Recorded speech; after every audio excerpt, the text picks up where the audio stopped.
Hi, this is Gary. Welcome back to another story vlog. And today's going to be a little different. I just kind of want to feed into you a little bit. Not talk about story clubs or kids story, but you as a child of God. So often we get so busy with, the things that we have to be doing and should be doing in the ministry and the tasks at hand. So often we forget to just be still.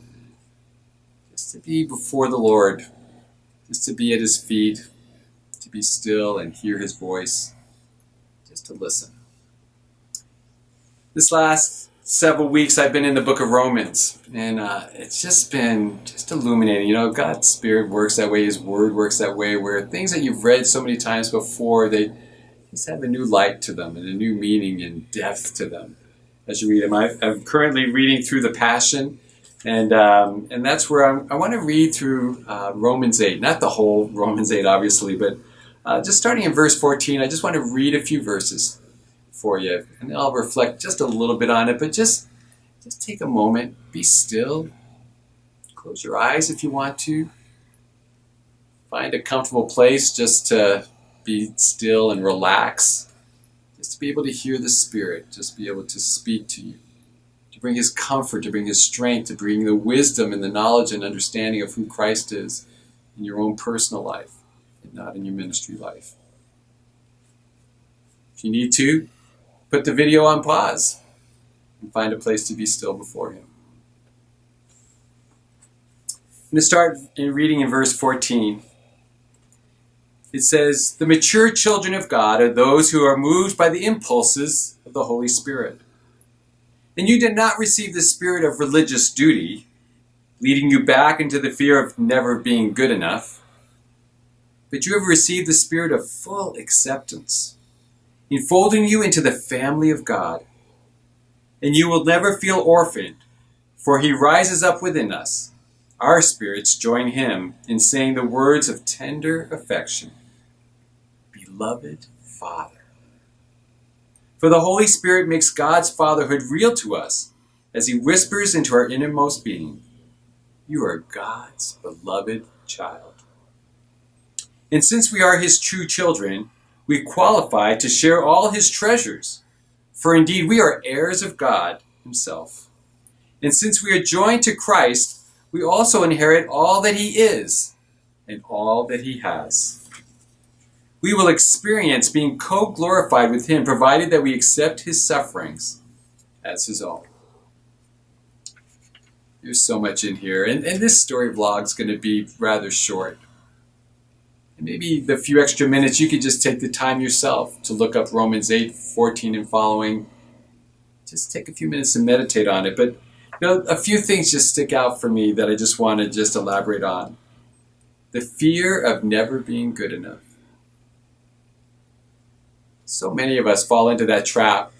We have our list of things that need to be done and the things that we ought to, should be, need to be doing. We talked about that in the last story vlog a little bit.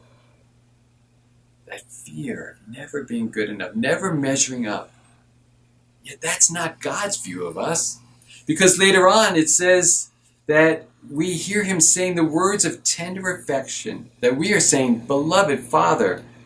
And the Holy Spirit makes God's fatherhood real to us, as then He whispers back into our innermost being, "You are God's beloved child."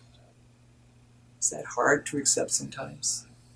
Can you hear Him whispering those words in your ears? That you're His beloved child, that you belong to God. And it's not all about the things that you need to be and ought to be doing. Because that's the fear that we have to eliminate. But it's the acceptance that we're His beloved children. And we qualify to share all His treasures, for indeed we are heirs of God. That might be a fun thing to do with a team of people. If you have a team of leaders, it could be youth, it could be senior citizens, the people that you have engaged with you. It's kind of like doing the questions, the open-ended questions, when we are going through a kid's story lesson. You might ask them, what are the treasures that we have in God? what is our inheritance? If we are co-heirs, if we are inheriting things of God himself, what is that? What are those things that are our inheritance? For Christ has died for us. It takes somebody to die in order for us to gain an inheritance. Well, Christ has died for us. So because of that, what do we inherit? We join to Christ. We also inherit all that he is, the character of Jesus himself, the character of God. We inherit that and all that he has. What does he have for us? What does he have for you? What does he have for your team, your kids, your ministry, your community? Why don't you talk about those things as a team? And write out all those things that you can think of. They'll be huge, and keep going back to them to remember the great and glorious things that we have because we're children of God and he is our beloved Father. Can you hear his tender whispers that you are his beloved child? Sit and reflect on those things, because that is who you are. God bless you. Keep creating those environments where the kids can actually encounter this for themselves and walk in the love of Jesus. God bless you. Thanks so much.